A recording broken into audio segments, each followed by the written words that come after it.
৫ নং ভাষাটি ইউনিয়নের লাঙ্গলিয়া এলাকায় মর্মান্তিকভাবে নিহত শিশু রাফির পরিবারের সাথে সাক্ষাৎ করতে যান অ্যাডভোকেট সাবিকুন নাহার মুন্নি। সংসদের নারী এমপি এলাকায় আসছেন। এ সংবাদ শোনার পর এলাকায় বিপুল সংখ্যক নারী পুরুষ উপস্থিত হন।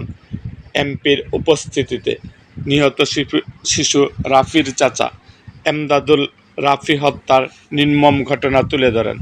তার বর্ণনা এক হৃদয় বিদারক দৃশ্যের অবতারণা করেন। এলাকাবাসী রাফি হত্যার বিচার দাবি করেন।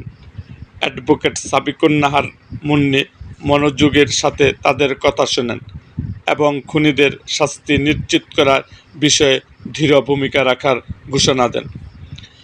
এরকম আরও ভিডিও পেতে এবং রাজনৈতিক অঙ্গনের নানা ঘটনা ও ইতিহাস জানতে আমাদের মুক্তাগাছার ইতিহাস মিডিয়া ইউটিউব চ্যানেলটিকে সাবস্ক্রাইব করুন এবং পাশে থাকা বেল আইকনটি বাজিয়ে দিন।